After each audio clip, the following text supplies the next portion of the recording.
Exclusif, comment Ngongo a manœuvré pour noyer Chantal Biya et son fils dans l'affaire Savannah. Dans une tribune, le lanceur d'alerte Bory Berthold dénonce Ferdinand Ngongo, qui aurait utilisé Jeune Afrique pour noyer Chantal Biya et son fils dans l'affaire Savannah dans le Sérail au Cameroun. C'est un secret de polichinelle.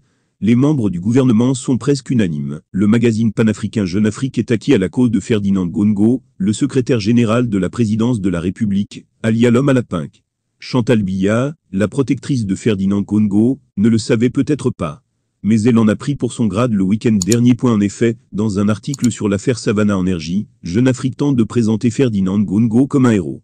Celui-là, venu en sapeur-pompier, pour éteindre un feu allumé par Nathalie Moudiki qui selon eux, en complicité avec Chantal Biya, ont fait entrer l'un des fils de Chantal, dans l'actionnariat de cette société. Résumé de l'article, Ferdinand Ngongo n'a rien fait. Tout est de la faute de Chantal Biya et sa boulimie financière. On aurait pu se réjouir de cette attaque en règle à travers un média de l'homme à la pinque contre la première dame. Mais les faits prouvent une nouvelle fois la duplicité de Ferdinand Ngongo. Car le secrétaire général de la présidence de la République était parfaitement au courant de l'affaire Savannah Energy et a même travaillé à envenimer la crie. En effet, il faut d'abord rappeler que le président du conseil d'administration de la Société nationale des hydrocarbures, SNH, est le secrétaire général de la présidence de la République, Ferdinand Ngongo. Il est donc parfaitement informé des décisions stratégiques prises par l'entreprise. Il ne peut donc pas prétendre qu'il n'était pas informé depuis 2021 du projet de reprise des actifs de ExxonMobil par Savannah Energy. Plus grave encore, en novembre 2022, c'est Ferdinand Ngongo qui envoie une mission de près de 10 hauts fonctionnaires ayant à leur tête son adjoint, Paul Elincheux, pour convaincre les autorités tchadiennes d'accepter Savannah Energy. Comment Ngongo peut donc faire écrire à travers Jeune Afrique qu'il n'était à eu courant de rien, et que c'est Chantal Biya qui a tout manœuvre. Point d'interrogation. Il y a encore plus intéressant. Avant que les Tchadiens ne rappellent leur ambassadeur, ils tentent d'entrer en contact avec Ferdinand Ngongo sans y parvenir. Le ministre des Relations extérieures, le jeune Bellam Bella, essaie également en vain de l'alerter sur la situation. Rien. L'homme à la pinque refuse d'écouter les Tchadiens.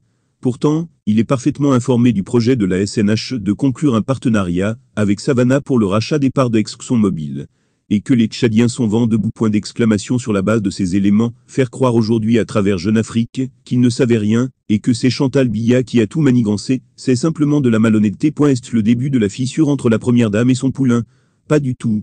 Chantal Biya est consciente de toutes les magouilles dans lesquelles elle a été plongée à travers ses enfants par Ferdinand Ngongo. Port de Douala, port de Kribi, camp 2019, Covid, et autres, on ne compte pas les scandales dans lesquels les noms de Chantal Biya et Ferdinand Ngongo sont associés.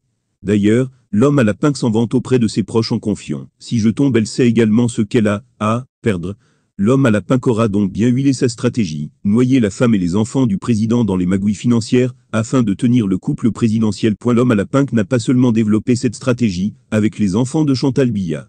Il l'a tenté avec Franck Biya, afin que ce dernier livre pour 1 milliard, un appareil IRM à l'hôpital d'Eboloa, dans le cadre des marchés de la Task Force. Franck Biya a flairé la manœuvre et a rejeté la proposition, prétextant des délais courts, pour répondre à la demande. Ainsi va la République.